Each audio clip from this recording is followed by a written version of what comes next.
है कि आप सब डायरी पेन लेकर के बैठें, स्पेशली महिलाओं से, और आप नोट्स बनाइएगा। साथ में ये भी विनती है किसी शांत जगह पे बैठिएगा ताकि आपको आसपास के वातावरण से डिस्टरबेंस ना हो, आपका नेट सही तरह से कनेक्टेड रहे ताकि आपको कोई भी परेशानी ना हो, सेशन छूटने का कहीं भी आपको कोई खतरा ना रहे, आपको उससे परेशानी नहीं होनी चाहिए। देखिए, हम बात कर रहे हैं हेल्थ की, और क्यों बात कर रहे हैं हेल्थ की? एक स्टडी आई कुछ दिन पहले, और उसमें ये बताया गया कि स्वस्थ देशों के बीच में, स्वस्थ देशों का अगर हम नंबर लें तो हमारा भारत का नंबर 112वां है।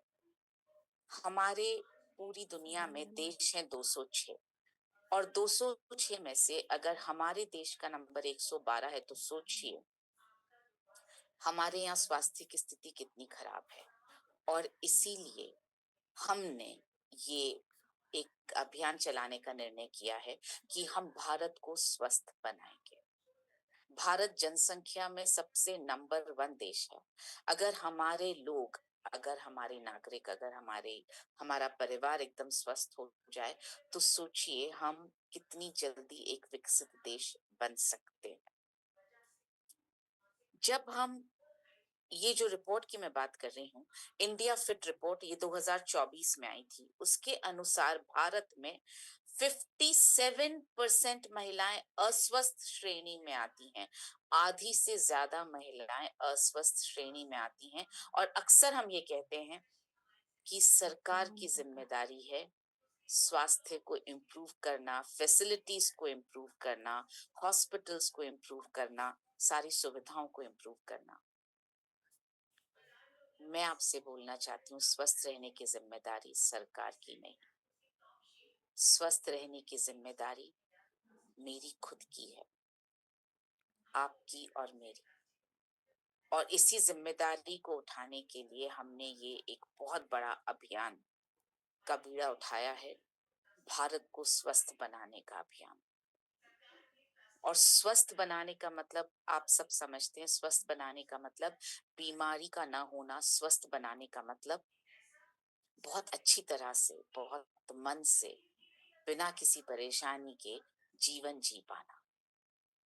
और इसीलिए आज हम बात करने वाले हैं एक ऐसी प्रॉब्लम की जो महिलाओं के स्वास्थ्य से जुड़ी हुई है। और महिलाओं के स्वास्थ्य से जुड़ी हुई समस्या ही क्यों? क्योंकि महिला हर घर की धुरी है।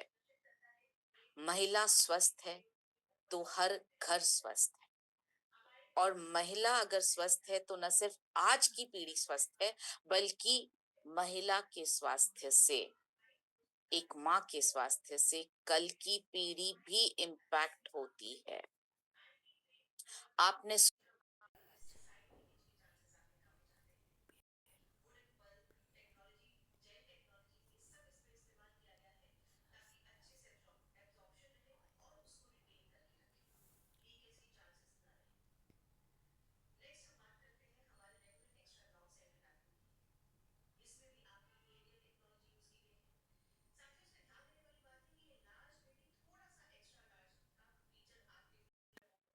Recording in आगे progress. वाली पीढ़ी, उसके जो बच्चे होंगे, उनकी जिंदगी पर भी असर आता है उसकी सेहत का। अगर महिला को हमने स्वस्थ कर लिया, अगर हमारे घर की महिलाएं स्वस्थ हो गई, तो न सिर्फ आज की पीढ़ी स्वस्थ होगी बल्कि अगली पीढ़ी भी स्वस्थ होगी। और इसीलिए आज हम महिलाओं की एक समस्या पर बात कर रहे हैं जिसका नाम है पीसीओडी। और इस पर आगे सेशन को आगे बढ़ाने के लिए मैं इनवाइट कर रही हूँ हमारी न्यूट्रिशनिस्ट सुषमा को। Over to you Sushma. Thank you ma'am. नमस्ते साथियों, गुड आफ्टरनून। मैं जस्ट अपना स्क्रीन शेयर कर लेती हूँ। आई होप मेरा स्क्रीन विजिबल है। यस, विजिबल है। Thank you ma'am.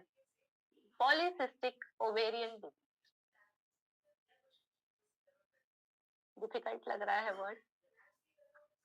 I am sure आज के बाद ये वर्ड आप लोगों को डिफिकल्ट नहीं लगेगा।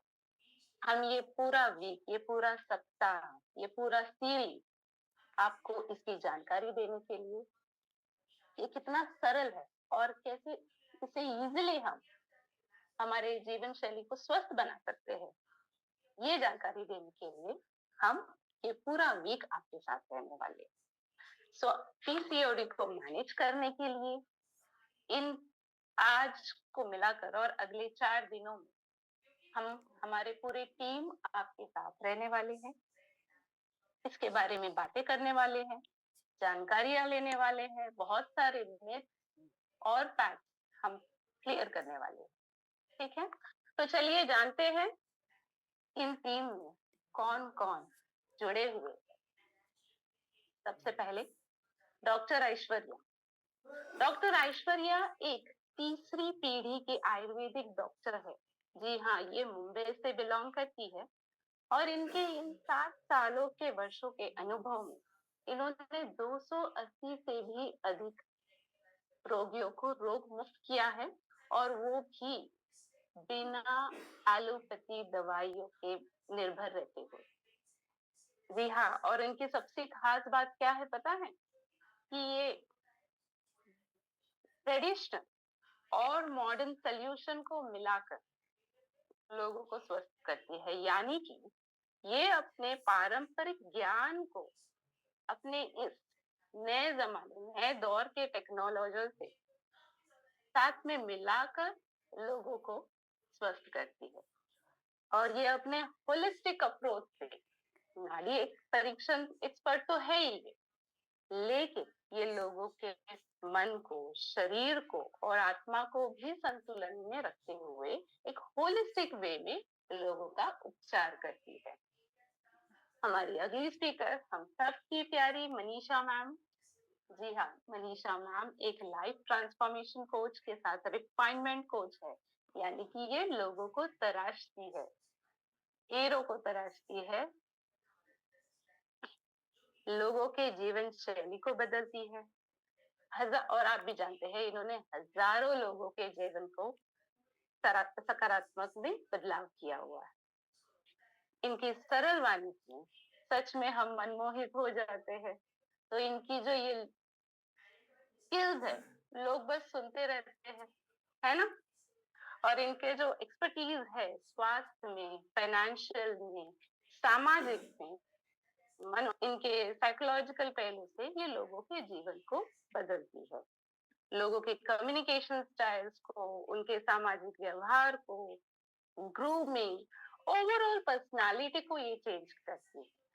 इन्होंने जो बुक लिखा है सेहत का जश्न, इनमें इन्होंने इस तरीके के सुझाव लिखे गए हैं जो हजारों लोग आसानी से इस्तेमाल कर सकते हैं। सुषमा पुजारी जी, मैं एक क्वालिफाइड न्यूट्रिशनिस्ट हूँ, एक डायबिटिक एजुकेटर हूँ। हेल्थ और फिटनेस में, स्वास्थ्य और फिटनेस के क्षेत्र में मोर देन डिकेड यानी कि एक दशक से भी ज्यादा एक्सपीरियंस है। और खास करके जो भी व्यक्ति का वजन बढ़ा हुआ, जो ओवरवेट व्यक्ति है, उनके वजन घटाने में एक सक्सेसफुल ट्रैक रिकॉर्ड रखती हूँ और एक होलिस्टिक वे में उनको काउंसिल करती हूँ। हमारी अगली जो स्पीकर अस्मिता साहा, ये भी एक सर्टिफाइड एक्सपीरियंस्ड न्यूट्रिशनिस्ट है, एक होलिस्टिक कोच है, जिन्होंने हजारों लोगों को इन्होंने भी कंसल्टेशन करके उनके जीवन शैली को बदलाव दिया है सकारात्मक रूप में। चलिए जानते हैं इन 5 दिनों में, ये पूरे एंटायर सीरीज में हम करने क्या वाले। आज का दिन जो पीसीओडी का, हम जानेंगे पीसीओडी क्या है, उसके लक्षण क्या है। अभी तो आप ठीक है बैठे रहेंगे, आप बोलेंगे मुझे पीसीओडी है नहीं, लेकिन क्या मुझे पीसीओडी होने का खतरा है? कौन कौन से ऐसे टेस्ट है जो पीसीओडी है हमें पता चल सकता है? तो ये सारी जानकारी हम इस सेशन में आज ले सकते हैं। तो अगली तो ये जो समाधान, ये जो समस्या है, इसका समाधान कैसे हो सकता है? इसका समाधान हो सकता है सीड से। जी हाँ, आपके घरों में ही इसका समाधान है। सीड यानी कि बीज, यानी कि इसका फुल फॉर्म सीड्स, एस यानी कि नींद से, ई यानी कि भावनात्मक स्वास्थ्य से, ई यानी कि एक्सरसाइज यानी कि व्यायाम से, डी यानी कि डाइट से, और एस यानी कि सप्लीमेंट से। इन पांचों श्रेणी को अगर आप अपने जीवन में लाते हैं तो आपके हर समस्या का समाधान आपको मिल सकता है। तो आज के सेशन में हम स्लीप यानी कि नींद की बातें करेंगे। दूसरे दिन हम आपके भावनात्मक स्वास्थ्य और आपके व्यायाम से रिलेटेड बात करेंगे। तीसरे दिन हम आपके डाइट पर बात करेंगे, सप्लीमेंट्स पे बात करेंगे, और चौथे दिन हम कुछ और एडिशनल इंसाइट्स, कुछ और छोटी छोटी बातें, कुछ और नुस्खे जो ये समाधान को हम समस्या दे सकते हैं उसकी जानकारी लेंगे। और पांचवें दिन पे अब देखिए हमने चारों दिन सेशंस अटेंड कर लिए तो हमारे दिमाग में और क्वेश्चंस आएंगे और आंसर्स आएंगे, तो वो सारे क्वेश्चंस और आंसर्स को हम यहाँ पे बैठे हैं आपके सवालों का जवाब देने के लिए। तो पांचवा दिन रखा है हमने पूरी तरीके से आपके सवालों का जवाब देने के लिए। अब ये सेशन को आगे बढ़ाने के लिए मैं डॉक्टर ऐश्वर्या को इनवाइट करना चाहूंगी। आपके डिजिटल तालियों के माध्यम से प्लीज डॉक्टर ऐश्वर्या को वेलकम कीजिए, जो सब बहुत पहली बार हमारे इस मंच में आए हैं। Dr. Aishwarya, I hope you're there in the session. Yeah, I'm there in the session. Am Yeah, please I welcome. audible? Yes, सबको yes, सुनाई दे रहा है? yes, your audio is audible. Yes. ठीक है। तो जैसे सुषमा मैम ने मुझे इंट्रोड्यूस किया है, मैं डॉक्टर ऐश्वर्या हूँ और मैंने आप ही की तरह बहुत सारे लोगों का काउंसलिंग करके पीसीओडी क्या है उसका मतलब पूरी जानकारी कैसे है, आयुर्वेदिक उसमें क्या टेक करता है और न्यूट्रिशन क्या रोल प्ले करता है, उस हिसाब से मैंने आज तक किया है। तो अभी मैं थोड़ा सा मेरा स्लाइड शेयर कर देती हूँ।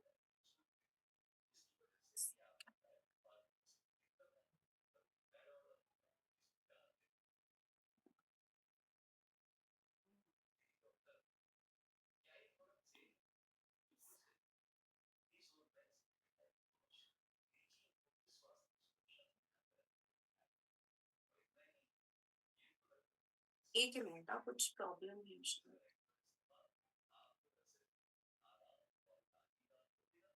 Sushma, you share the slides अगर दिक्कत है। Yes, please, Sushma. You want me to share? I'll. Yes, हाँ।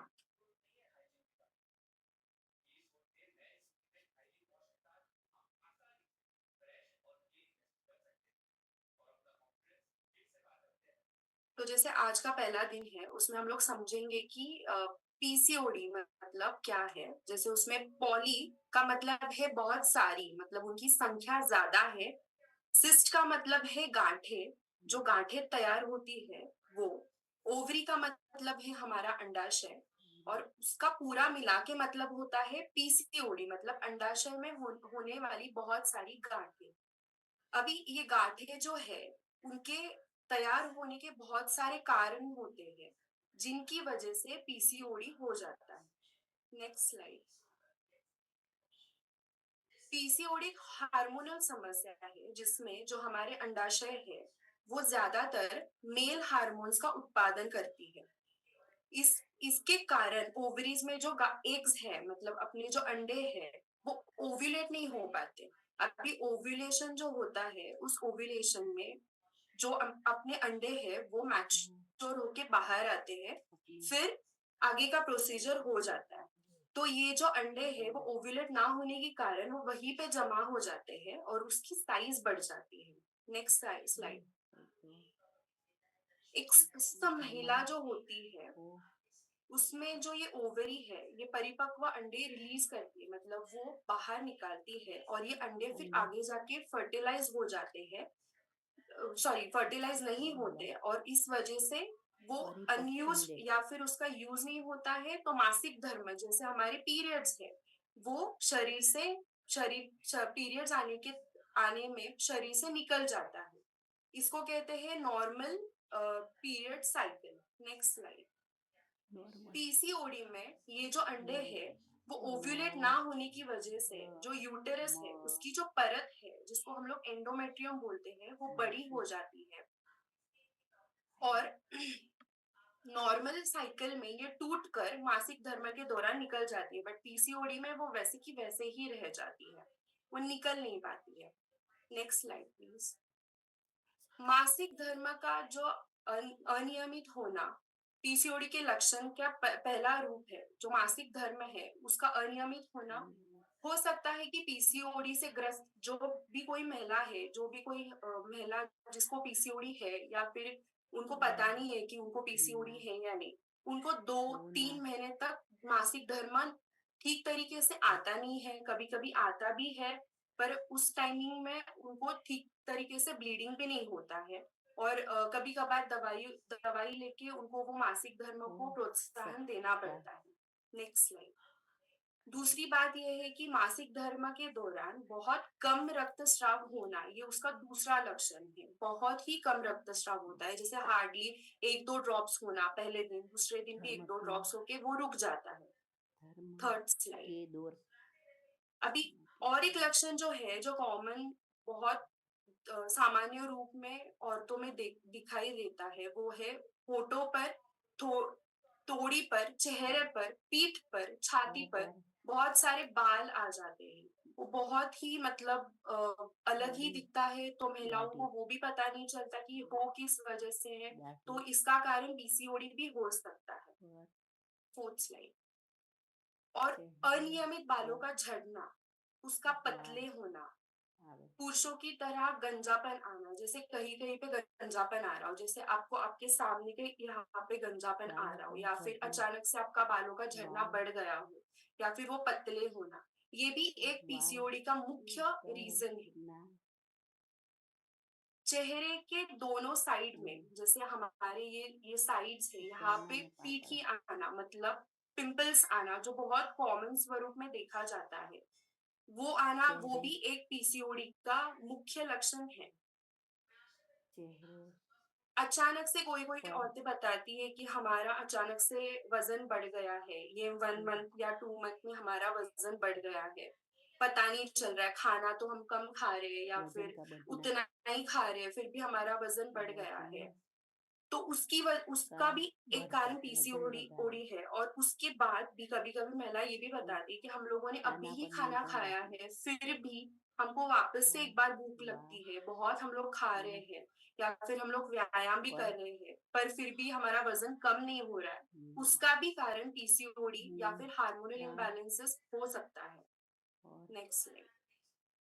गर्भधारण, अभी कोई महिलाएं जो होती है, उनकी नई नई शादी हुई होती है, या फिर शादी के 1-2 साल बाद वो प्रेगनेंसी का ट्राई करती है, तो उस टाइम पे ना वो इजीली नेचुरली कंसीव नहीं हो पाती, जैसे नैसर्गिक ये होता है वैसा नहीं होता है। तो उस टाइम पे महिला गर्भधारण नहीं कर पाती, उसमें बहुत सारी उनको दिक्कतें आती है, इसका कारण भी पीसीओडी हो सकता है। इस पीसीओडी के समय में मूड का बदलाव, चिंता, डिप्रेशन बहुत महसूस होना स्टार्ट होती है महिलाओं को। Next slide. अभी एक सामान्य चीज ये है कि गर्दन के जो पीछे है, हमारे जो बाल होते हैं उसके नीचे या फिर बगल में, औरतों के जो स्तन होते हैं उनके नीचे, या फिर जहाँ पे मोटी त्वचा है वहां पे काला एक रेश जैसे आना स्टार्ट हो जाता है, या फिर उस वहां पे ना फैट, चर्बी जमा होना स्टार्ट होता है, ये भी पीसीओडी का एक लक्षण है। कभी कभी क्या होता है कि महिलाओं का आवाज भी बदल होता है, अचानक से वो अलग से आवाज आना स्टार्ट होता है, जैसे वो बहुत जोरों से बात करना, आवाज का फट जाना, इनका भी कारण पीसीओडी हो जाता है।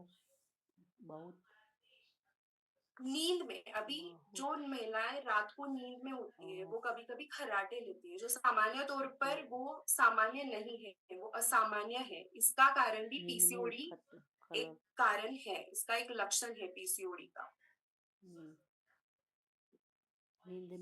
अभी आप ये सोच सकते हो कि क्या मुझे पीसीओडी हो सकता है। अभी बहुत सारी महिलाओं को ये पता नहीं होता कि क्या मुझे पीसीओडी है, या फिर क्या मुझे वो हो सकता है आगे जाके। अगर आपकी माँ या बहन पीसीओडी से ग्रस्त है, यदि आपका वजन अधिक है, खासकर पेट या फिर आसपास, जैसे आपकी जांघें हो गई, वहां पे अगर वजन आपका ज्यादा, कम ऐसे हो जा रहा है या फिर बढ़ रहा है। यदि आपको मधुमेह है, किसी औरतों को अगर मधुमेह है या फिर उनका कोलेस्ट्रॉल ज्यादा है या फिर उनका जो ट्राइग्लिसराइड्स है वो ज्यादा है, तो हाँ, आपको चांसेस है पीसीओडी होने के। अभी आप हम लोग ना थोड़ा इंटरैक्टिव करेंगे। आप मुझे हाँ या ना में आपकी डायरी में लिख लीजिए, जैसे और किन कारणों की वजह से पीसीओडी हो सकता है। आप शारीरिक रूप से शीतल है, इसका जवाब आप लिख लीजिए आपके डायरी में, ताकि हम लोग इसका लास्ट में देखेंगे कि शारीरिक क्या रूप होता से है। शीतल आप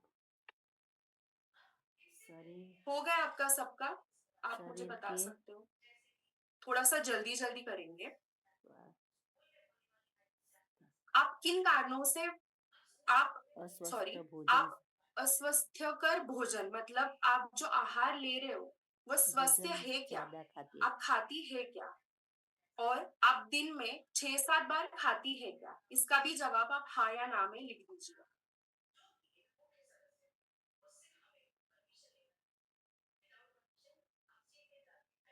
तीसरा, सुबह उठते ही क्या आपको चाय और बिस्किट, खारी, खाकरा इत्यादि चीजें खाने का मन होता है क्या? चाय और बिस्किट आप नाश्ते में इडली, डोसा, पोहा, पराठा इत्यादि ले सकते हैं क्या? लेते हैं क्या? Sorry. Dosa next slide. Poha आपका दोपहर का खाना चपाती, दाल, चावल की अधिकता है क्या? आपका जो खाना है उसमें आप चपाती और चावल ज्यादा खाते हैं क्या? शाम को जैसे 4 या 5 का समय आ जाता है, उस टाइम पे आप samosa, pakora, sandwich, Maggi, cold coffee, चाय इत्यादि का मन आपको खाने को होता है क्या? इस सब का जवाब है ना हाँ और ना में लिख दीजिए, ताकि हम लोग इसका जो हमारा नेक्स्ट सेशन है उसमें हम लोग इसका इवैल्यूएशन कर देंगे। आपका जो रात का खाना है उसमें आप अस्वस्थकर आहार, जैसे पहले स्लाइड में देखा था, वो आप लेते हैं क्या? जैसे पिज्जा हो गया, बर्गर, चपाती, चावल। परोठा सोने से पहले क्या आपको cold coffee, pakora. Hot coffee, ice cream, पान, गाजर या जो भी कुछ मिठाई जैसे हलवा, खीर, ये खाने की इच्छा होती है क्या? और और आप वो खा रहे हैं क्या? इसका भी जवाब आप हाँ और ना में लिख दीजिए।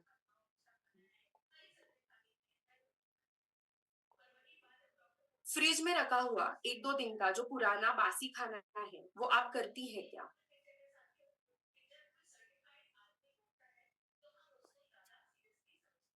Next slide.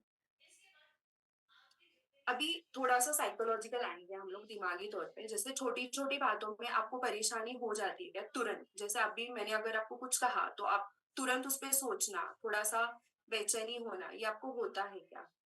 दिमाग में निगेटिव बातें पहले आती है क्या? जैसे कोई भी चीज अगर हो जाती है, जैसे आप आपके हाथ से कुछ गिर जाता है तो उसके बारे में आप वो छोड़ देते हैं या आपको निगेटिव चीजें आती है क्या?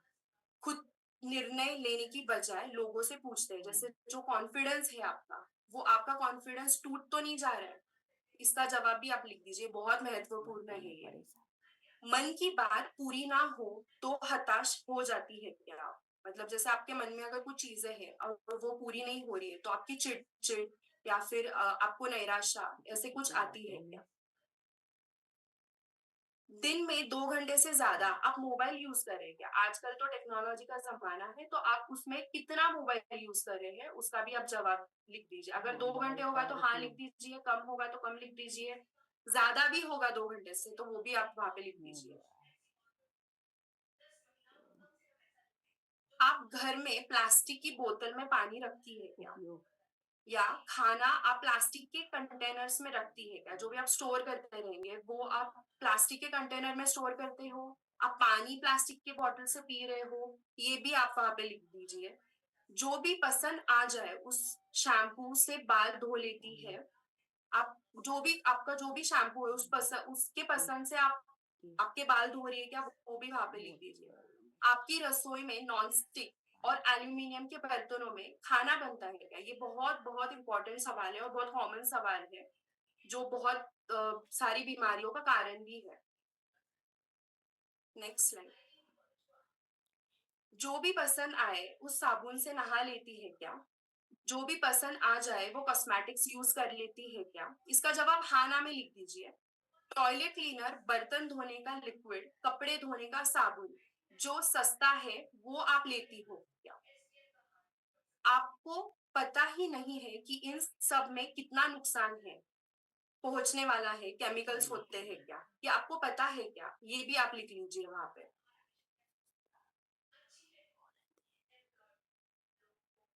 अभी आपके घर में plastic containers, nonstick cookware, aluminium, refined oil, plastic chopping board जो चॉप करते हैं वो, बॉटल्स या फिर जो आपके पदार्थ है बंद डब्बे वाले पैक फूड वो, सुगंधित मोमबत्तियां, प्रोसेस्ड फूड जो बंद डब्बों में पैक्ड आता है वो। Next slide. आपके शरीर में अक्सर थोड़ी थोड़ी सूजन रहती है क्या? ये भी बता दीजिए। कहीं पे भी होगी सूजन, पैरों में, हाथों में, कहीं पे भी। Next slide. आपके पेट पर मोटापा है क्या? बहुत बहुत कॉमन इंडियन वुमेन्स का प्रॉब्लम है ये। तो आपके पेट पर भी मोटापा है क्या? और आप ये कैसे नाप सकते हो? तो एक इंच टेप आपके पास होगा तो उससे आप नाभि पर रख के, नाभि सेंटर रख दीजिए, वहां से आप स्टार्ट कर दीजिए। पूरा पेट आप है वो नाप के कितना इंच है वो नोट कीजिए। ये आप बाद में भी कर सकते हो, सिर्फ वहां पे डायरी में मेंशन कर देना। आपकी जो हाइट है वो इंच में वहां पे लिख दीजिए। क्या आपका कमर का घेरा आपकी हाइट के आधे से ज्यादा है? ये भी आप लिख दीजिए वहां पे। आपका जो विसरल बॉडी फैट है वो ज्यादा है क्या? वो कैसे नापेंगे? तो बॉडी स्कैनर की मदद से आप ये नाप सकते हैं। क्या आपका विसरल फैट 3 से ज्यादा है? ये नापने के बाद आप वहां पे मेंशन करा दीजिए।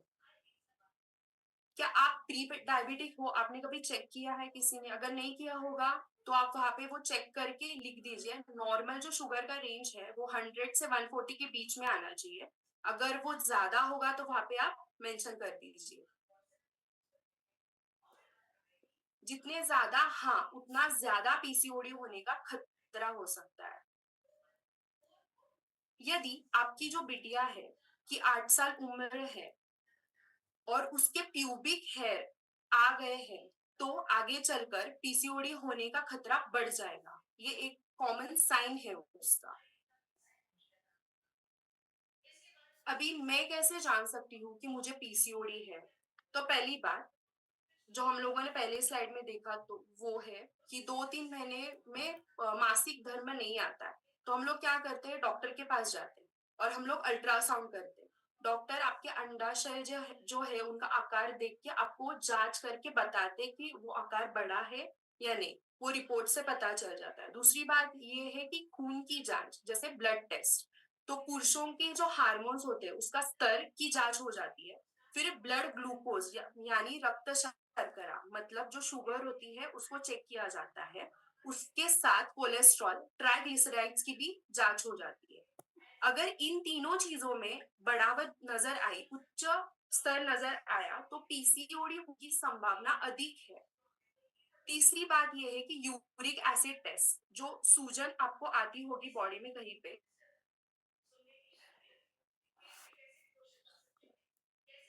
यूरिक एसिड टेस्ट जो है वो उसका स्तर अगर 5.5 के ऊपर आता है तो पीसीओडी होने का अधिक जोखिम है। नाउ मैं ये स्लाइड मनीषा मैम को हैंड ओवर करना चाहती हूँ। आप सबका धन्यवाद। आपने सबने ये सारी चीजें फॉलो करके लिख ली होगी डायरी में। धन्यवाद।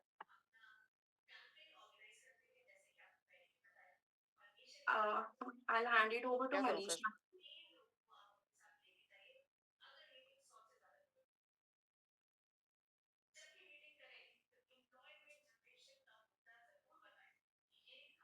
Okay, thank you, thank you, Dr. Arya, for this amazing knowledge.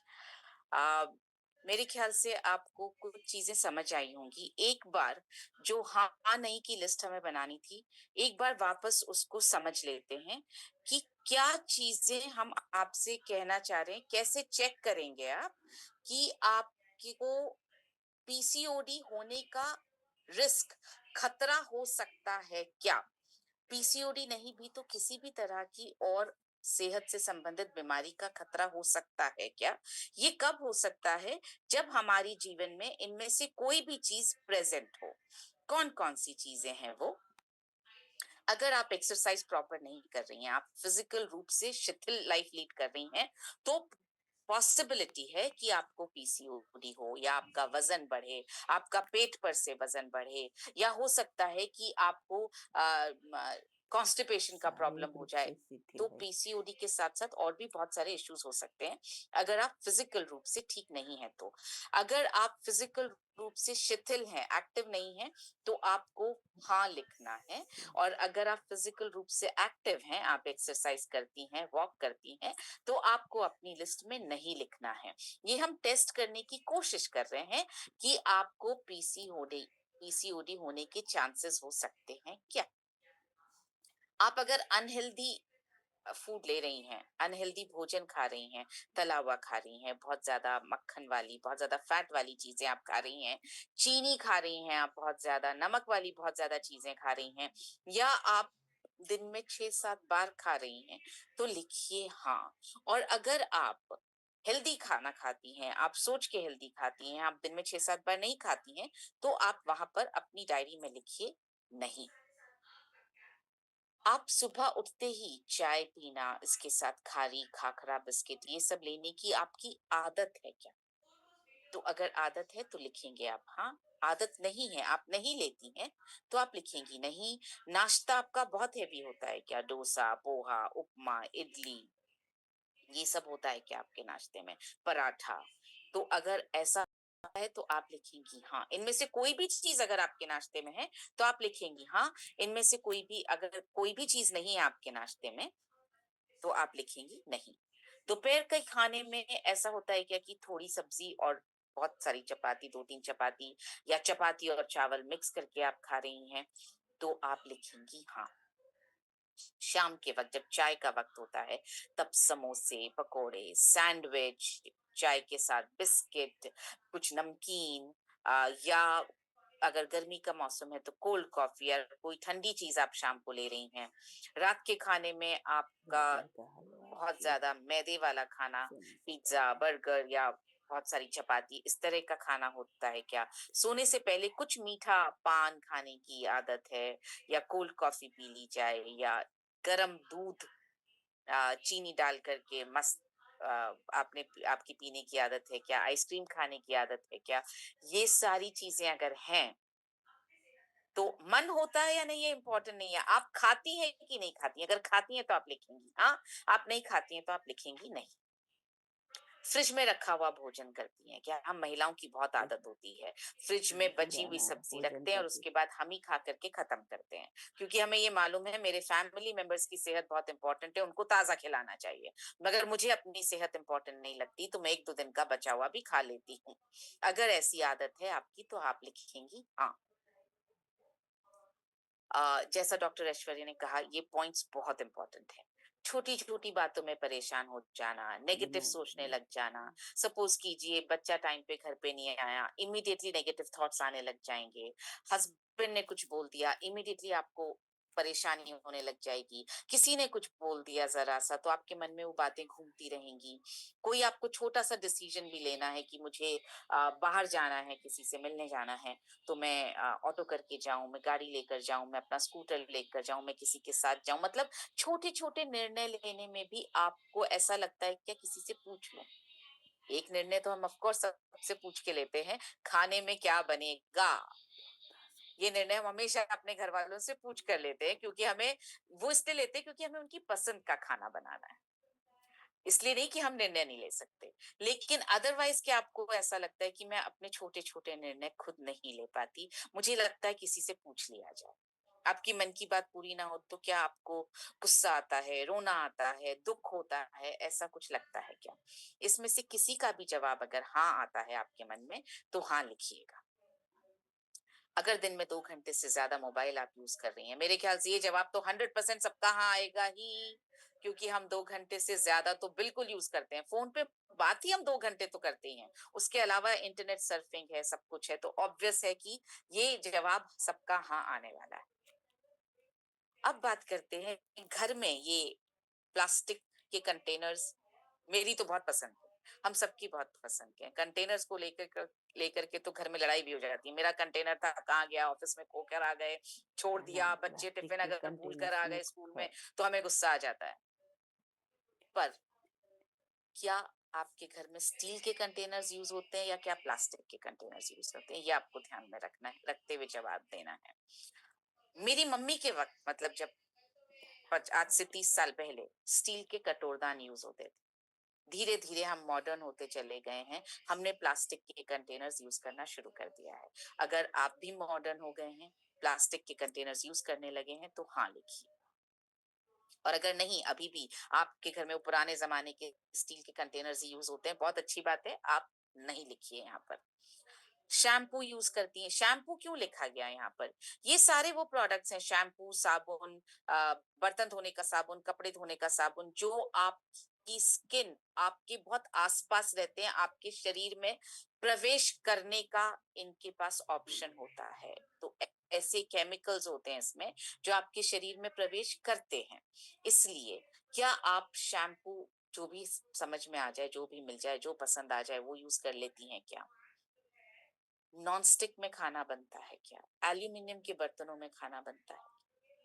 ये भी मॉडर्न होने की निशानी है। हम सबके घरों में नॉन स्टिक बर्तनों में खाना बनता है। अगर आपके घर में भी बनता है तो हाँ लिखिए।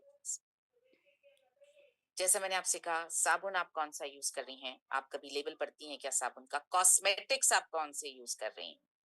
लिपस्टिक लगाई आपने, आपके मुंह में जाएगी ही, मुंह से शरीर में जाएगी ही। आपने स्किन में कुछ लगाया तो वो आपके स्किन के पोर से अंदर जाएगा ही। तो क्या आपको जो पसंद आ जाता है, जो अच्छा लग जाता है, वो कॉस्मेटिक यूज करती हैं या आप लेबल पढ़ के यूज करती हैं? अगर आप जो पसंद आ गया वो यूज करती हैं तो हाँ लिखिए। टॉयलेट क्लीनर हुआ, बर्तन धोने का लिक्विड हुआ, ये आप सिर्फ सस्ता है ये देख करके यूज करती हैं तो हाँ लिखिए। इनमें आपको पता है क्या कि केमिकल्स कौन से हैं? कभी लेबल पढ़ती हैं क्या? अगर पढ़ती हैं तो आपको हाँ लिखना है। सॉरी, कभी लेबल नहीं पढ़ती हैं तो आपको हाँ लिखना है। कभी लेबल पढ़ के आप काम में लेती हैं तो आपको लिखना है कि आपको पता है कि इसमें कौन से केमिकल्स हैं।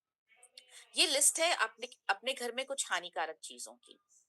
Plastic containers, non stick cookware, aluminium foil, जो चपाती हम ऐसे एल्यूमिनियम में लपेट के बहुत करीने से टिफिन में रखते हैं, ये सोच करके कि एल्यूमिनियम की फॉइल में रखा है, ये बहुत ज्यादा डेंजरस है हमारे लिए। रिफाइंड ऑयल कोई भी आप इस्तेमाल कर रहे हैं बिना लेबल पढ़े तो वो डेंजरस है। प्लास्टिक चॉपिंग बोर्ड, क्योंकि जैसे ही आप सब्जी चॉपिंग बोर्ड पे रख के काटती हैं, चाकू के साथ साथ वो प्लास्टिक भी कट रहा है। देखिएगा अपने चॉपिंग बोर्ड पे कितने चाकू के निशान मिलेंगे आपको। तो प्लास्टिक भी साथ साथ थोड़ा थोड़ा कट रहा है, जो आपके खाने में थोड़ा थोड़ा मिक्स हो रहा है रोज। और प्लास्टिक गर्म होने पे पिघलता है। प्लास्टिक की बॉटल्स में पानी यूज करती हैं क्या आप? डब्बा बंद खाद्य पदार्थ बहुत यूज करती हैं कि आप? सॉस डब्बा बंद है, कौन डब्बा बंद है, आजकल बहुत डब्बा बंद चीजें आने लगी हैं, वो यूज कर रही हैं क्या? बहुत ज्यादा सुगंध वाली मोमबत्तियां यूज कर रही हैं क्या, क्योंकि इसमें केमिकल्स हैं? प्रोसेस्ड फूड आप यूज कर रही हैं क्या? इन सब में केमिकल्स हैं।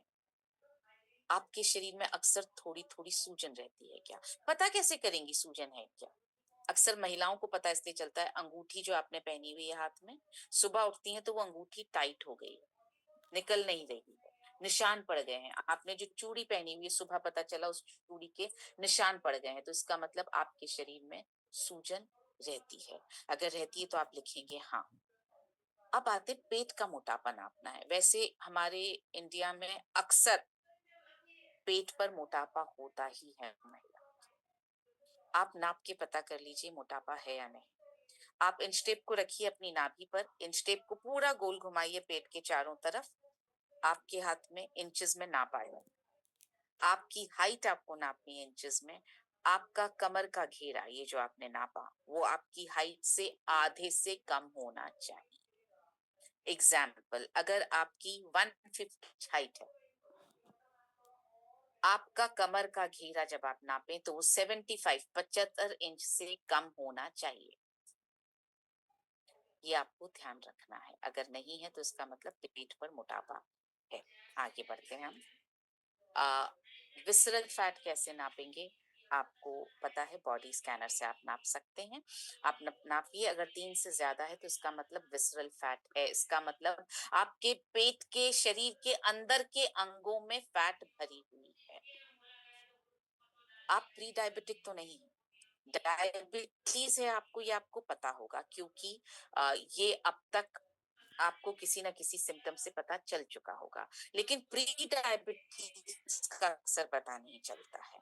क्या प्री डायबिटिक हैं? आपको ग्लूकोमीटर से नापना है, और अगर आपकी रैंडम ब्लड शुगर 100 और 140 के बीच है, रैंडम का मतलब आप दिन में किसी भी वक्त टेस्ट कर लीजिए, अगर आपकी रैंडम ब्लड शुगर 100 और 140 के बीच आ रही है, इसका मतलब आप प्री डायबिटिक हैं।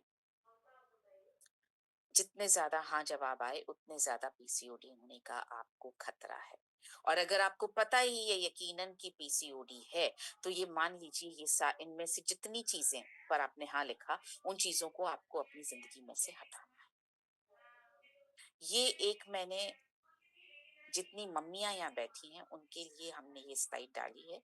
आपकी बिटिया को आगे चल करके पीसीओडी का खतरा तो नहीं हो जाएगा, ये एक बहुत बड़ा पैरामीटर है। अगर 8 साल की उम्र से कम है आपकी बिटिया और उसको प्यूबिक हेयर आने लगे हैं, तो खतरा आगे चल के बढ़ सकता है। आप अभी से ध्यान देंगी तो खतरा नहीं बढ़ेगा। डॉक्टर मैम ने आपको बता दिया है कौन कौन से टेस्ट किए जाते हैं पीसीओडी के लिए। अगर आपको जरा भी शक है कि मुझे पीसीओडी हो सकता है, आप ये तीनों टेस्ट अपनी गायनेकोलॉजिस्ट के कहने पर करवा लीजिए, ताकि आपको यकीनन पता लग जाए कि पीसीओडी है या नहीं है। नहीं है तो बहुत अच्छी बात है, हम अपनी हेल्थ को और बेटर मैनेज कर सकते हैं, और है तो हम पीसीओडी को ठीक करने के लिए आगे काम कर सकते हैं। अब मैं आपसे बात करने वाली हूँ सॉल्यूशंस। पीसीओडी है इसीलिए आप बैठे हैं, आप जानना चाहते हैं सॉल्यूशन। देखिए, किसी भी चीज का सॉल्यूशन किसी एक चीज में नहीं, ऐसा नहीं होता है कि एक दवाई दे दी जाए सॉल्यूशन हो जाए, एक सिर्फ डाइट चार्ट दे दिया जाए सॉल्यूशन मिल जाएगा। ऐसा भी नहीं होगा कि मुझे कुछ एक्सरसाइजेस बता दीजिए सॉल्यूशन हो जाए। सॉल्यूशन बहुत सारी चीजों को मिला करके होता है। सॉल्यूशन डाइट के साथ, डाइट भी इसमें इंक्लूडेड होती है, सॉल्यूशन में मेडिसिन भी इंक्लूडेड होती हैं, सॉल्यूशन में आपको एक्सरसाइजेस भी इंक्लूडेड होती हैं, सॉल्यूशन में बहुत सारी चीजें इंक्लूडेड होती हैं जिसको हम बोलते हैं सीड्स, मतलब आपकी सेहत के बीज। सीड आप लिख सकते हैं। सीड में एस का मतलब स्लीप, नींद। पीसीओडी के लिए नींद जरूरी है, बहुत ज्यादा जरूरी है, क्योंकि नींद के दौरान आपकी बॉडी हील करती है। आपकी बॉडी में जो है ना, सारी तरह के इन्फेक्शन, सारी तरह की थकान, सारी तरह का ब्रेकडाउन आपकी नींद के दौरान ठीक होता है। बॉडी रिपेयर होती है अपने आप, आपका शरीर खुद को रिपेयर करता है, तो नींद बहुत जरूरी। ये हुआ एस।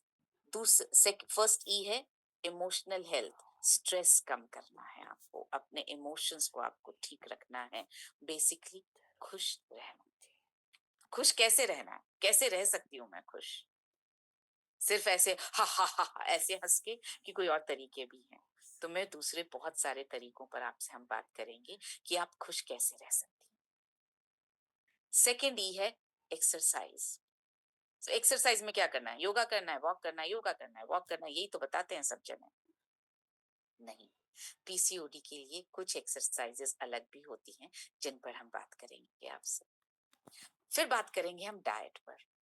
उसके बाद हम बात करेंगे सप्लीमेंट्स पर, कौन से पोषक तत्व लेने चाहिए बेटर रिकवरी के लिए, जल्दी रिकवरी के लिए, जल्दी मैनेज करने के लिए। और उसके बाद हम बात करेंगे कुछ ऐसी एडिशनल चीजों पर जो इन सीड्स में भी कवर नहीं होगा। तो आज हम बात करेंगे नींद पर। पीसीओडी के लिए नींद लेने में आपको किन किन चीजों का ध्यान रखना है। इससे पहले मैं एक छोटा सा सवाल पूछना चाहती हूँ। मैं देखती हूँ यहाँ पे कौन बैठा है, किससे बात कर सकती हूँ। मुझे सुचेता शॉ दिख रही हैं। सुचेता जी, आप जरा अनम्यूट करेंगी और मैं आपसे एक छोटा सा सवाल पूछना चाहती हूँ। जी मैम, नमस्ते। आपको कभी हाथ में कट लगा है? कट, चाकू से, छुरी से, किसी चीज से चोट, कट लगा है? बहुत बार मैम, किचन में हर दफा। बहुत बार कट किचन में लगता ही। तो कट लगने के बाद आपने क्या किया? आपने बैंडेड लगाई, आपने क्या किया? मैम कट लगने के बाद उसको वॉश कर लेती हूँ और वॉश और कर। फिर हाँ, उसके बाद जनरली ज्यादा कुछ नहीं करते मैम, हम लोग तो इग्नोर कर देते हैं ज्यादातर महिला, हल्का कट लगा वॉश कर। Thank you, thank you. क्या आप अपने आप से ये कहती हैं, अरे बाप रे इतना बड़ा कट लग गया, अब ये तो ठीक नहीं होगा? नो मैम, आप अभी। और क्या सोच के करती हैं? अपने आप ठीक हो जाए, yes definitely. Right? Right. Thank you, thank you Sucheta ji. ये जो बात आपने सुनी, अपने आप ठीक हो जाएगा, क्या है ये? कॉन्फिडेंस, विश्वास, अपने आप ठीक हो जाएगा। उन्होंने क्या बोला? इग्नोर कर देते हैं, बॉडी अपने आप हील कर लेती है, अपने आप ठीक हो जाएगा। ये विश्वास हम सबके अंदर है। आपको फ्रैक्चर होता है, डॉक्टर क्या बोलता है? 1.5-2 महीने प्लास्टर लगाना पड़ेगा। हम में से कोई ये नहीं सोचता अरे फ्रैक्चर हो गया, ठीक नहीं होगा। हम इसी विश्वास के साथ काम करते हैं, ठीक हो जाएगा। हाँ, उसको जल्दी ठीक करने के लिए कुछ हम जरूर नुस्खे, या नुस्खे ना बोलूं, कुछ और इलाज हम, चलो हल्दी वाला गर्म दूध पी लो, बेटर हीलिंग हो जाएगी। कुछ पपीता, पाइनएप्पल खा लो, बेटर हीलिंग हो जाएगी, दर्द नहीं होगा। कैल्शियम खा लो, बेटर हीलिंग हो जाएगी, क्योंकि हड्डियों के लिए कैल्शियम अच्छा होता है। तो इस तरह की चीजें हम करना शुरू करते हैं कि बेटर जल्दी हम ट्रीट कर लें। लेकिन हम में से कोई भी ये शक नहीं डालता अपने मन में कि ठीक नहीं हुआ। तो हम इस विश्वास के साथ ठीक होते हैं, ये तो ठीक होगा ही। अब 1 मिनट के लिए आप में से जिनको यहाँ पीसीओडी है, आप यहाँ बैठे हुए हैं, मैं आपसे ये विनती करूंगी, इस विश्वास को आप पीसीओडी के लिए भी अपने मन में डालिए, आंख बंद करके, और आप मेरे साथ दोहराइए, मेरी पीसीओडी ठीक होगी ही। मेरी पीसीओडी ठीक होगी ही। हाँ, इसको ठीक करने के लिए, जल्दी ठीक करने के लिए कुछ चीजें मुझे और करनी है, जो मैं आज यहाँ सीखने वाली। ये विश्वास आपके अंदर रहना चाहिए, और बहुत डिफिकल्ट नहीं है इस विश्वास को पैदा करना। वही तो विश्वास है जो कट ठीक कर देता है, जो फ्रैक्चर ठीक कर देता है, जो बुखार ठीक कर देता है, जो जुकाम ठीक कर देता है। वही तो विश्वास है जिसको यहाँ पर भी हमें अपने मन में रखना है। डन? क्या मैं सारी मेरी बहनों के सिर ऐसे ऐसे देख सकती हूँ हिलते हुए? ये विश्वास हम रख सकते हैं। चलिए, तो अब मैं आपको नींद के कुछ सॉल्यूशंस बताऊंगी, और मैं चाहूंगी आप उनको नोट कर लीजिए, ताकि आपको इनको यूज करना आपके लिए इजी हो जाए। तो बात कर रहे हैं सीड सॉल्यूशन की। सबसे पहला सॉल्यूशन बात कर रहे हैं स्लीप पर। सबसे पहली चीज, अंधेरे कमरे में सोइए। जितना ज्यादा आपके आसपास रोशनी रहेगी रात को, उतना ज्यादा हमारी सर्केडियन रिदम जो है वो डिस्टर्ब होती है। तो आप कोशिश करें आपका कमरा जितना अंधेरा हो, उतना ज्यादा आपको बेटर नींद आएगी। बहुत सारे लोगों को ऐसा लगता है थोड़ी सी तो रोशनी चाहिए, थोड़ी सी तो रोशनी चाहिए। अगर आपको ऐसा लगता है थोड़ी सी रोशनी चाहिए ही, तो आप आई मास्क का प्रयोग करें। जब आप उठें रात में, जैसे आपको वॉशरूम यूज करने के लिए उठना है, पानी पीने के लिए उठना है, तो आप आई मास्क अपने चेहरे से हटा सकते हैं। ताकि वो जो थोड़ी सी रोशनी है उसमें आपको वॉक करने का आपको रास्ता दिखाई दे जाए। और अगर मुमकिन है तो पूरे कमरे को डार्क करके सोइए। आप नोटिस करेंगे आपको बेहतर नींद आती है अगर आप डार्क कमरे में सोते हैं, अंधेरे कमरे में सोते हैं तो। और इसके 2 तरीके आपको बता रही हूँ। पहला है आप आई मास्क का यूज कर सकते हैं। आई मास्क बहुत सिंपल मिल भी जाता है, आप घर पे भी बना सकते हैं। कुछ नहीं तो आप एक ऊपर पतला सा कॉटन का हैंकी भी आप अपने आंखों के ऊपर रख करके, बांधिए मत, रख करके सो जाइए। आपकी आंखों के नीचे, आंखों के सामने जितना अंधेरा रहेगा उतना बेहतर सोएंगे आप। दूसरा तरीका ये है, बहुत मोटे कपड़े के पर्दे आते हैं, आप वैसा पर्दा लगा सकते हैं ताकि रोशनी रूम में ना आए। दिन में आप पर्दे हटा करके रख सकती हैं। सो लिख लीजिए प्लीज, कमरे में उस वक्त अंधेरा होना चाहिए जब आप सो रही हैं। सोने की जगह को स्वस्थ और व्यवस्थापूर्ण रखना है, क्लटर फ्री रखना है। बहुत बार ऐसा होता है हमारे बिस्तर के आसपास कमरे में बहुत चीजें बिखरी रहती हैं। रात को सोते वक्त हम इधर हाथ से हटाया, उधर हाथ से हटाया और सो जाते, तो वाइब्रेशंस बहुत अच्छी नहीं आती। आपका बिस्तर और उसके आसपास का एरिया जितना ज्यादा साफ और क्लटर फ्री रहेगा उतना बेहतर सोएंगे आप। आपने होटल के कमरों में को देखा होगा, कितने साफ सुथरे सफेद चादर और एकदम साफ सुथरा कमरा होता है, जिसमें घुसते ही आपको कैसा लगता है, हाँ यहाँ सोने में मजा आ जाएगा। घर में घुसने पर अगर ये फीलिंग आपके बेडरूम में आती है, बहुत अच्छी बात है, नहीं आती है तो इस फीलिंग को लाने के लिए आपको अपने कमरे को साफ रखना पड़ेगा। बहुत बार ऐसा होता है कि घर छोटे हैं, जैसे हमारे बॉम्बे में घर बहुत छोटे होते हैं, तो सोने के कमरे में ही बहुत सारा काम दिन भर में हो रहा होता है। तो उसमें आप ऐसा कर सकती हैं कि आप दिन भर में एक अलग चादर बिस्तर पर बिछा कर रखें, जिसको बेड कवर बोलते हैं। रात को आप वो चादर हटा दें ताकि नीचे आप एकदम स्वच्छ चादर पर सो पाएंगे। सोने के लिए आप हल्के रंग की कॉटन चादर का यूज करें। गहरे रंग पे सोने से विचार जो है वो नकारात्मक आते हैं। आप जितना ज्यादा हल्के रंग की चादर पर, कॉटन चादर पर सोएंगी या सैटिन की बेडशीट पर सोएंगी, तो जो फैब्रिक्स हैं वो बहुत अच्छे हैं सोने के लिए, कॉटन या फिर सैटिन। कॉटन सबसे ज्यादा अच्छा है, ठंडा होता है, सॉफ्ट होता है, हल्के रंग का आप इस्तेमाल करें, धुलने में बहुत आसान है, आपको ज्यादा मेंटेन करने की जरूरत नहीं है, तो आप हल्के रंग की कॉटन चादर पर सोएं। ये बहुत इंपॉर्टेंट पॉइंट है, ये आप लिख लीजिए, याद कर लीजिए और आज से ही इस पॉइंट का इस्तेमाल करना शुरू कर दीजिए। हम सब भारत में रहते हैं, आप ये एडवाइस भारत के बाहर रहने वाले लोगों को मत दीजिएगा। मैं बात कर रही हूँ भारत में, जब हम रह रहे हैं और भारत में हम सो रहे हैं, तो आप पूर्व दिशा या दक्षिण दिशा में सिर रखकर सोएं। पूर्व का मतलब हुआ ईस्ट या साउथ में सिर रख कर के सोएं। सिर आपका उस तरफ रहना चाहिए। पता कैसे करूं? आप सबके पास स्मार्टफोन्स हैं। स्मार्टफोन में एक फीचर है हमारा कंपस, COMPASS, कंपस। आप वो कंपस ऑन कर लीजिए, आप डायरेक्शन एक बार अपने बेडरूम में देख लीजिए। आपका ईस्ट और साउथ जो डायरेक्शन पड़ता है उस तरफ सिर रख करके सोना है आपको। पर मेरा हेड, बिस्तर पलंग का जो हेड बोर्ड है वो तो इस तरफ है, कोई प्रॉब्लम नहीं है, आपको सिर्फ दूसरी तरफ रख के सोना है। आप पलंग का पोजीशन चेंज ना कर पाए, नो प्रॉब्लम, आपको अपने सिर का पोजीशन चेंज करना है।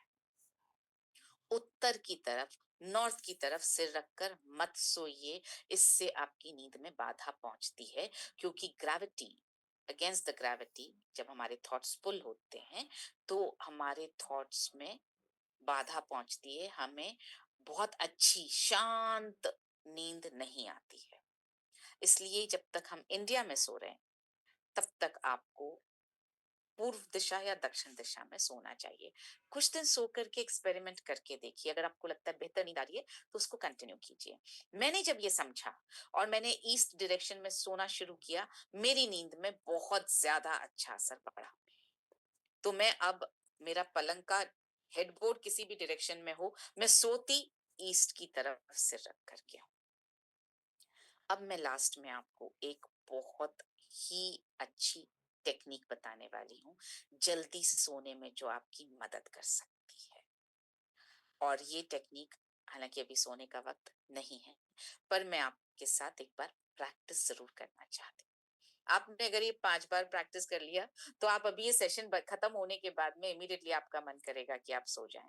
अगर ऑप्शन है आप सो सकती हैं, तो मैं बोलूंगी आप ये प्रैक्टिस अभी मेरे साथ कीजिए और आप आधा घंटा उसके बाद सेशन बंद करते ही सो जाइएगा प्लीज।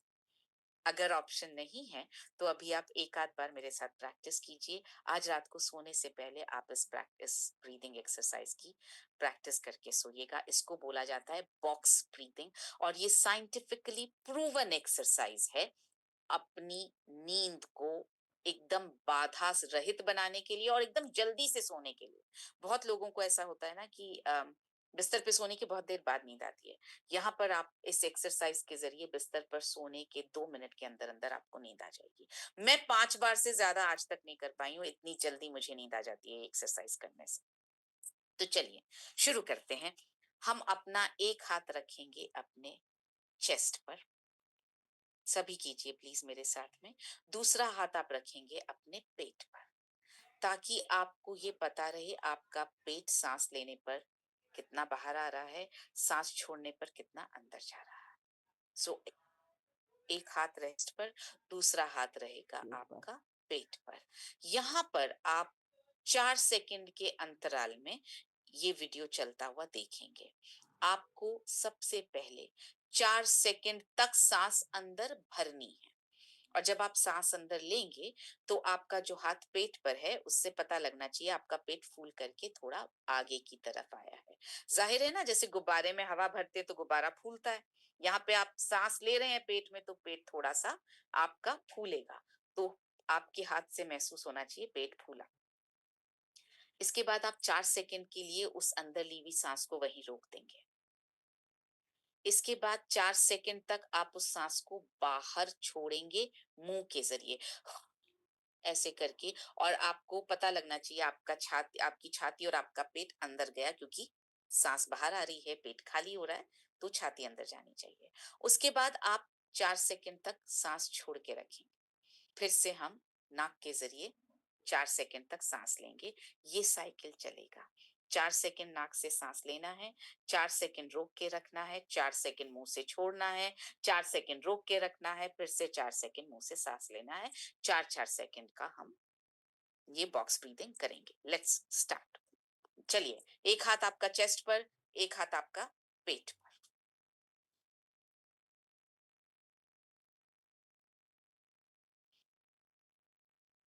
पेट फूलना चाहिए, रोकिए।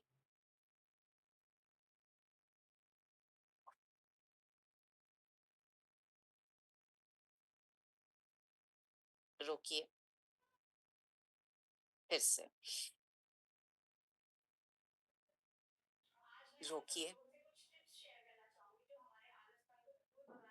मुंह से छोड़िए, रोकिए, फिर से नाक से। अभी आपको लग रहा होगा मैं तो 4 सेकंड काउंट ही करते रह गई। ये जैसे जैसे आप प्रैक्टिस करेंगी ना, आपको 4 सेकंड का काउंट आपकी प्रैक्टिस में आ जाएगा। आप 10 बार, मैंने तो बोला 5 बार, 1-2 बार शायद आपको 10 बार लगेगा ये एक्सरसाइज करना। अदरवाइज उसके बाद आप 5 बार ये बॉक्स ब्रीदिंग करेंगी और आपको नींद आ जाएगी। ये आप प्रैक्टिस कीजिएगा। आप दिन में भी इसको प्रैक्टिस कर सकती हैं। आपको जब ऐसा लगे कि मेरा ना स्ट्रेस बढ़ रहा है, मुझे अच्छा नहीं लग रहा, मेरी हार्ट बीट थोड़ी तेज हो रही है, मुझे गुस्सा आ रहा है किसी बात पर, मुझे तनाव हो रहा है किसी चीज से, तो आप ये बॉक्स ब्रीदिंग कर सकते हैं। बहुत सिंपल है। 4 बार 4 सेकंड के लिए सांस लेना है। 4 गिनती भी गिन सकते हैं आप मन में। 4 सेकंड के लिए आपको सांस लेना है, 4 सेकंड तक रोकना है, 4 सेकंड तक आपको मुंह से सांस छोड़ना है, 4 सेकंड तक रोकना है, फिर से 4 सेकंड तक। बहुत सिंपल पर बहुत इफेक्टिव एक्सरसाइज है। आज के सेशन में आपने ये समझा पीसीओडी होता क्या है।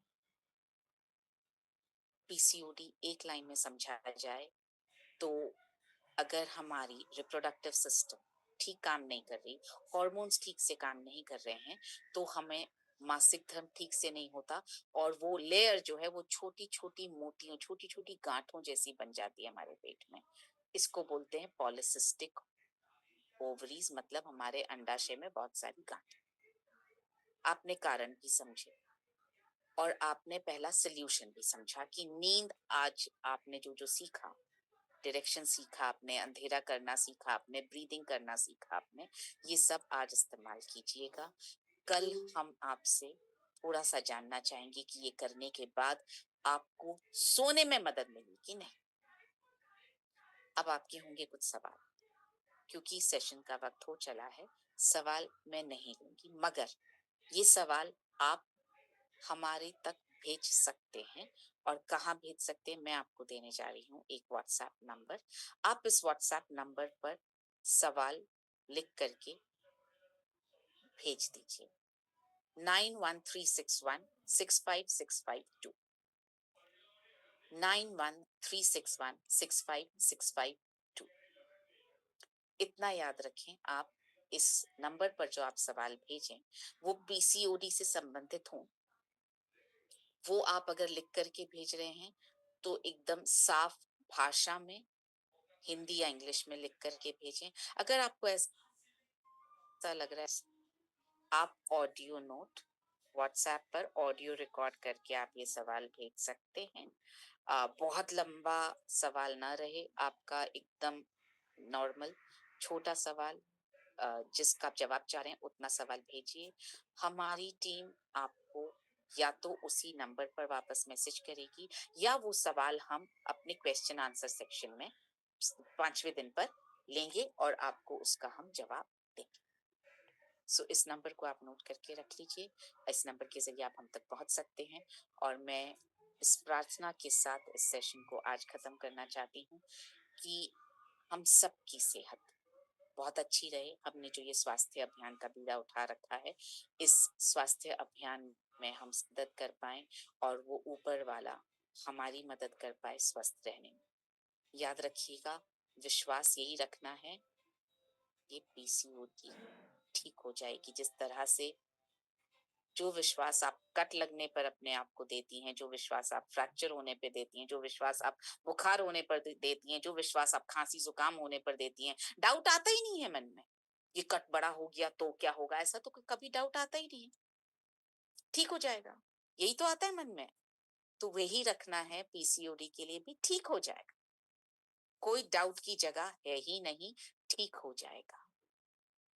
सो आप सबसे प्रॉमिस चाहिए कि आप विश्वास करेंगे इस बात पर। और कल हम फिर से मिलेंगे इसी वक्त दोपहर में 2 बजे। Thank you sir. Recording stopped.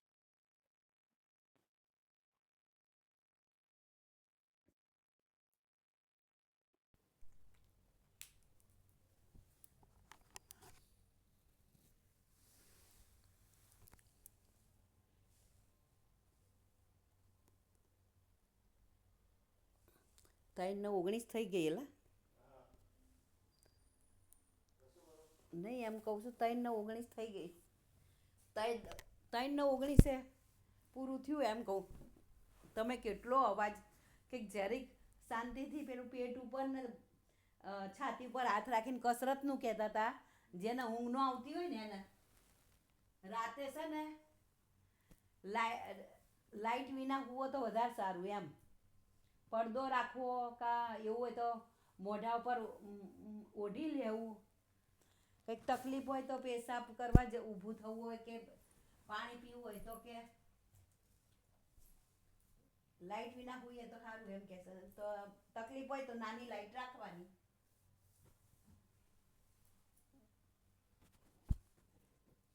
મેં કીધું આ તો હે હા સારું હતું, સારું જ હોય ને તો લે.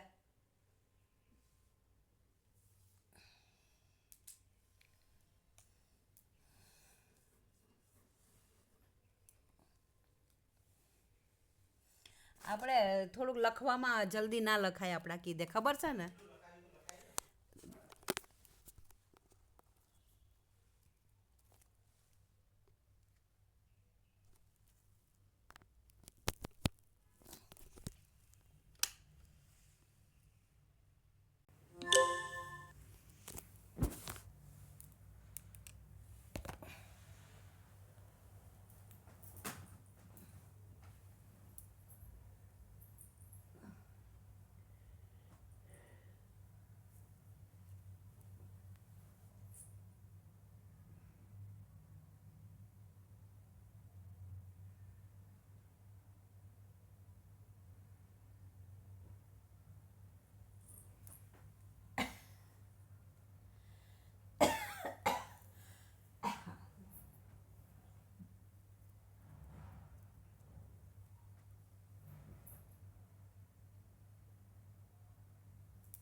પ્લાસ્ટિકની બોટલમાં પાણી પીતા હોય, ફ્રીજમાં રાખીને ખાતા હોય, હા ના લખો, એ બધું એવું હતું.